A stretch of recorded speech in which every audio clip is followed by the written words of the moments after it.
Welcome to Aaron Mahnke's Cabinet of Curiosities, a production of iHeartRadio and Grim and Mild.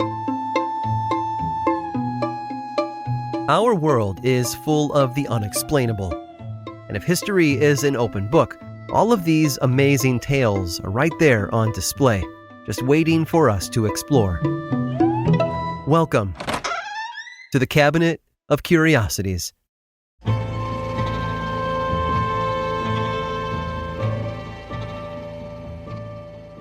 Secrecy is everything. Mexican masked wrestling, also called lucha libre, is a world that prizes discretion above all else. The luchadors fight dressed as colorful, larger-than-life characters, their true identities closely guarded secrets. But one particular luchador spent his career hiding in plain sight. As Reverend Sergio Gutierrez Benitez, he was a warrior in the church's holy fight between good and evil. And as the masked luchador Fray Tormenta, aka Father Storm, he took that fight to the ring. Fray Tormenta didn't start out as a luchador or even a priest. He was born in 1945 in the Mexican state of Hidalgo and grew up with 16 brothers and sisters. Young Tormenta quickly became a fan of luchador films, which were low-budget, action-packed films starring masked wrestlers that became popular in the 1960s. By the time he was 22 years old, Tormenta was looking for a new path in life. He'd had trouble with drugs and alcohol and wanted a higher purpose to focus on. So, he joined the priesthood. Tormenta ended up in the city of Texcoco, where he opened an orphanage. Remembering the way the priesthood helped him, he vowed that he would never turn away a child in need.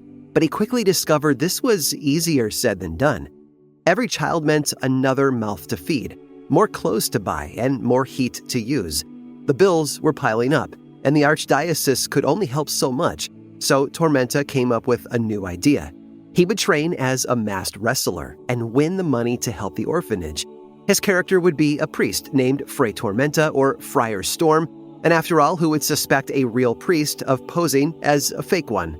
He was sure his gimmick as a fighting priest would be so successful that he'd be able to expand the orphanage and create a whole city for children in need. Of course, it didn't work out that way. In fact, at Fray Tormenta's first match in 1973, he only won about $20.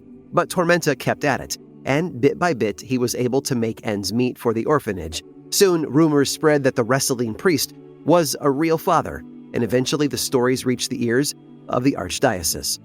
In 1976, Tormenta was called in to meet with the bishop, his superior at the archdiocese. The bishop asked Tormenta if he had heard anything about a wrestling priest, and Tormenta decided to come clean. He admitted that by day he was preaching the gospel, and by night he was pile-driving luchadors. The bishop, of course, was furious. He demanded Tormenta quit at once, and Tormenta agreed, on one condition, that the bishop provide the orphanage with the same funds that Tormenta had been winning from lucha libre. After some reflection, the bishop replied that he could keep wrestling. Eventually, word got out that Tormenta was in fact a real priest, which caused problems at his fights. His fans would throw tomatoes at the other fighters, telling them that they were going to hell for laying their hands on a priest. But the discovery of his identity actually brought Tormenta closer to the other luchadors. Many of them started seeking him out for confession after matches and asking him for spiritual advice. Fray Tormenta retired from wrestling in 2001, but today still sports his mask at Sunday services. His orphanage has moved, but it now offers food, housing, education, and lucha training to dozens of young boys. One of his proteges has even taken up his mantle, fighting as Fray Tormenta Jr. Today, Fray Tormenta has been immortalized in comic books, TV shows, and several films, including the 2006 Jack Black comedy Nacho Libre. But the father counts something else as his greatest achievement. In 2015, he told an interviewer that he's helped over 2,000 children through his orphanage. He said, "I have so much to be thankful for. 3 doctors, 16 teachers, 1 public accountant, 1 private accountant, 1 priest, 20 computer technicians, and 5 lawyers have all come out of the orphanage." It may not be as dramatic as a suplex, but changing so many lives is one heck of a finishing move.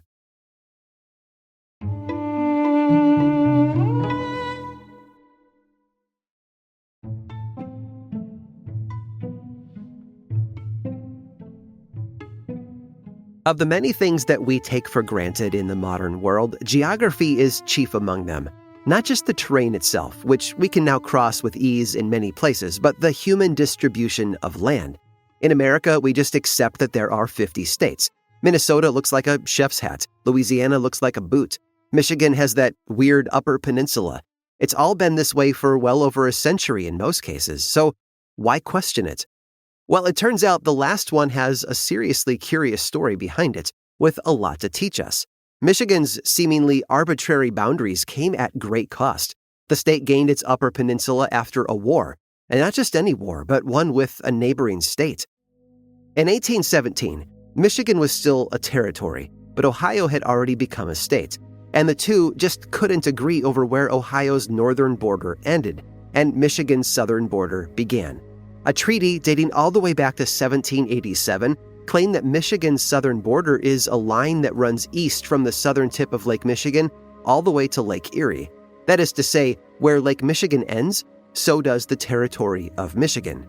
But of course, there were no satellites back then to provide perfect images of the Earth. Human surveyors had to go out and take their own measurements to determine the exact shape of the land. 2 separate surveys, one commissioned by the governor of the territory of Michigan and one by the governor of Ohio, conveniently found that Lake Michigan ends in 2 different spots. The Ohioans thought that it ended further north, and the Michiganders thought that it ended farther south. Go figure. The land in between these 2 points became known as the Toledo Strip. Imagine a thick strip of land that runs across Michigan's southern border from Lake Michigan to Lake Erie. The strip was so named because it contained the city of Toledo, which is on the mouth of the Maumee River off Lake Erie. At the time, this was an important trade route worth a lot to whatever state or territory controlled it. And eventually, Michigan was able to prove their claim. And if you look at a modern map, you can tell that they are indeed right. Lake Michigan goes farther south than Toledo, although just barely. So they took control of Toledo for a time. But by 1825, the Erie Canal was completed in New York. This connected Lake Erie to the Hudson River, which flows south from upstate New York to New York Harbor. So now ships could travel all the way from New York Harbor up the Hudson River and across Lake Erie and arrive in Toledo.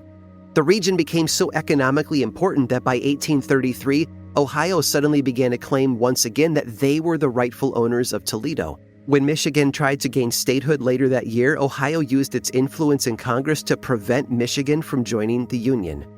In 1835, Ohio sent new surveyors to the Toledo Strip to try and prove once and for all that it belonged to them. And Michigan, still raw at being blocked from statehood, sent a posse of 30 lawmen to arrest those surveyors. It was war. Michigan sent even more lawmen and soldiers to Toledo to keep the peace and prevent an invasion from Ohio. And one of those Michigan lawmen was stabbed by a guy from Ohio that he was trying to arrest. He lived, don't worry, and as far as we know, he was the only one injured in this interstate conflict, because things were about to be settled at the federal level. Although some members of Congress supported Michigan, who were clearly in the right, President Andrew Jackson did not. He disapproved of Michigan's armed response to Ohio. So he gave Toledo to Ohio, which seemed like a major victory at the time. But Jackson was also smart enough to grant Michigan statehood in 1836 and give them the unclaimed Upper Peninsula to the north of their territory as consolation. This proved to be just as valuable. Explorers soon discovered that the peninsula was rich in copper and iron. Today, it's curious to see how things have shaken out. Michigan and Ohio have comparable economies and population sizes, but Toledo is not the prized jewel that it once was. It's a major trade hub, but the population has declined after the loss of manufacturing jobs. Meanwhile, the Upper Peninsula is known for its incredible views of the Great Lakes and pristine nature. It's all a matter of perspective. Both areas have their pros and cons, but it is curious that by giving up one city that was rightfully theirs, the people of Michigan gained more beauty than they could have ever imagined. I hope you've enjoyed today's guided tour of the Cabinet of Curiosities. Subscribe for free on Apple Podcasts or learn more about the show by visiting curiositiespodcast.com. This show was created by me, Aaron Mahnke, in partnership with How Stuff Works. I make another award-winning show called Lore, which is a podcast, book series, and television show. And you can learn all about it over at theworldoflore.com. And until next time, stay curious.